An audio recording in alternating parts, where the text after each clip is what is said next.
The QB battle at Bama is going to be insane. Especially since Ryan Grubb has arrived to help DeBoer. Could it be Austin Mack's turn to take over and win the competition from his teammates? Before the news, subscribe to the channel to receive more news. The Kalen DeBoer era at Alabama is officially underway, and one of the most important decisions is already beginning to take shape: who will be the starting quarterback in 2025? With Ryan Grubb arriving to lead the offense, the answer seems clearer than many imagined. Austin Mack, formerly of Washington, has everything to take over the position and lead the Crimson Tide in the first full season of the new coaching staff. Jalen Milroe's departure to the NFL has opened up a fierce competition, and Ty Simpson, Keelan Russell and Mack have emerged as the main competitors. However, Mack's advantage is clear. He has worked with DeBoer and Grubb, knows the offensive scheme that will be implemented, and arrives in Tuscaloosa precisely because he has the trust of the new leaders. That weighs heavily in a competition where every detail matters. Ty Simpson is a household name, a former five-star recruit who waited his turn on the bench. He understands the weight of being Alabama's quarterback and, in any other circumstance, would be the natural favorite. But with the change in leadership and a new offense being installed, he will need to prove that he can fit into the system. So far, there is no indication that Simpson has an advantage over Mack, especially when experience in the scheme is taken into account. Keelan Russell is the young talent of the 2024 class, a promising player who could become the future of the position at Alabama. But does that future start now? The program's history shows that rookie quarterbacks rarely assume the starting role right away, and with such strong competition, everything indicates that Russell will be prepared to take over later. Mack's difference lies not only in his familiarity with the system, but in the confidence that the coaching staff has in him. Ryan Grubb turned Michael Penix Jr. into one of the best quarterbacks in the country in Washington, and now he has a name he already knows to execute his offensive vision in Alabama. That's key. In a transition scenario, having a quarterback who already knows exactly what to do within the offensive scheme could be the key to keeping the Crimson Tide competitive from the first snap. The tendency is for the battle and training to continue intense, but Mack is ahead of the game. He was a direct pick of the new staff, has the necessary tactical knowledge, and arrives with the mission of being the guy who will lead this new phase of Alabama. Ty Simpson may try to challenge that logic, Keelan Russell may show flashes of talent, but the reality is that, today, Austin Mack has everything to be the name that will lead the Crimson Tide's offense in the 2025 season. And if there's one thing Alabama fans know, it's that in this program, the competitiveness never stops. But the choice already seems well underway, right? Jalen Milroe has been through a lot during his time at Alabama, but he has always remained true to what he believes. He is a quarterback, and there is no arguing about that. Now, with the NFL draft just around the corner, rumors of a possible position change have begun to gain traction, but Milroe has made it clear that this is not a possibility. His quote says it all: "You don't ask a zebra to be a dog." The adaptation of the traditional cliché may have come out differently than many expected, but the message is unmistakable. Milroe has no plans to play any other position. He has built his career as a quarterback and intends to continue that way, regardless of what the NFL thinks.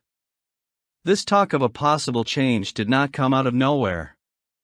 In the first few practices of the Senior Bowl, Milroe struggled to make routine throws, which rekindled doubts about his accuracy and ability as a pure passer. But the NFL is not just about one-week practices, and Milroe has 2 years of film that show exactly what he is capable of. Senior Bowl Executive Director Jim Nagy noted that Milroe is in a better position right now than Jalen Hurts was before the draft. "We know that now because we have the connections with the teams. Hurts was a 4th or 5th round pick for most teams. We all know he ended up going in the 2nd round to Philadelphia, and he outperformed even that. There's a pretty wide range with Jalen, Milroe. I think somewhere between late 1st and late 3rd, early 4th, depending on the team you talk to. That comparison to Hurts isn't a coincidence. Like Hurts, Milroe is a natural leader, someone who carries the trust of his teammates and has made big plays when it mattered most.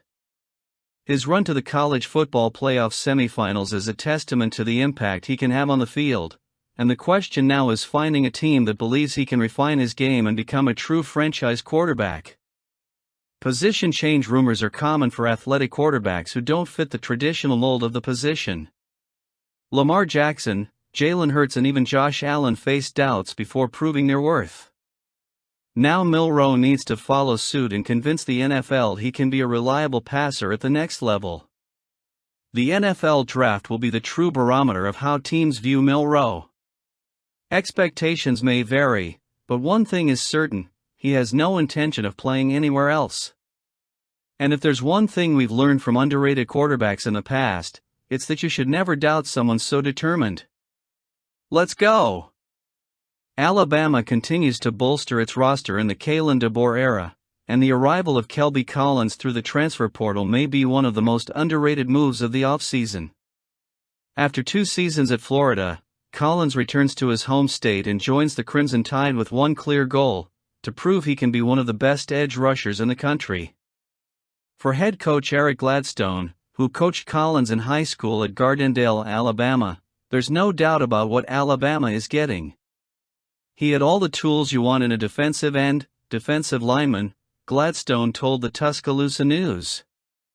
He was tall, strong, fast, could take over the game when he wanted to. As a player, he's exactly what you want. Collins showed flashes of that talent during his freshman season at Florida, recording 23 tackles, 2 tackles for loss and 1.5 sacks. That was enough to earn him second-team freshman All-American honors. However, his second season in Gainesville was marked by a position change that didn't do him any favors. In 2024, the Gators opted to move him from edge rusher to the interior of the defensive line. The result? Less playing time and a reduced impact. After playing 274 snaps in 2023, he played just 59 in 6 games the following year. For a player of his talent level, that was a clear sign that a change was needed. That move now puts him at Alabama, where he'll have a chance to play his natural position and develop in the Crimson Tide's defensive system. Collins is expected to return to playing at the end of the defensive line, where he can use his explosiveness and pass rushing skills to make a difference. Cam Jackson, Collins' former teammate at Florida, knows exactly what Alabama is getting. A lot of guys respected him. The way he was always focused, Jackson said at the Senior Bowl. His pass rushing ability, I feel like Kelby can play anywhere on the field. But I know he wanted to play edge rusher. My man, I feel like he's going to be one of the best edge rushers in the country. That confidence in Collins doesn't just come from those who played alongside him, but also from those who watched him grow and evolve as a player. Gladstone remembers Collins coming into high school as a big, promising kid, but it was his competitive mindset that made him stand out. He never left the field after he got his first chance, the coach said. He knows nothing is given to him. He knows what it takes. Collins returns to Alabama to play in college football's biggest showcase. Collins' arrival could be pivotal. If utilized correctly, he has the potential to be an immediate impact factor and a standout in the SEC in 2025. Alabama suffered a setback in its 2025 recruiting campaign with the loss of 4-star offensive tackle and former Crimson Tide commit Ty Haywood. Haywood, who initially chose Alabama last June, decided to defer his signing in December and, after further visits, opted to commit to Michigan early in the February signing period. This change of direction could be seen as a win for the Wolverines, who continue to bolster their offensive line, but it is not a major blow to Alabama. The program still has one of the strongest recruiting classes in the country and has enough depth to make up for Haywood's absence. Haywood is a physical run blocker and dominant at the point of attack, traits that initially made him a valuable target for Alabama. However, even without his arrival, the Crimson Tide still has a top-notch offensive line, the result of consistent recruiting that remains among the best in the SEC. Michigan has its own challenges ahead, especially with Jim Harbaugh leaving for the NFL. Restructuring a competitive offensive line will be essential to maintaining the program's recent success. Haywood's commitment, along with Andrew Babalola's, signals that intent, but turning promising recruits into elite starters takes time and development, something Alabama has excelled at for years. For the Crimson Tide, losing a player to another program always has some impact, but it's not going to change the course of a team that remains a recruiting powerhouse.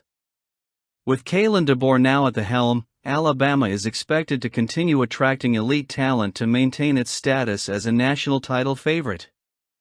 Haywood may have chosen a different path, but Alabama continues its journey with the same drive and mindset as always, dominating the SEC and continuing to fight for the top spot in college football. What do you think? Let us know in the comments.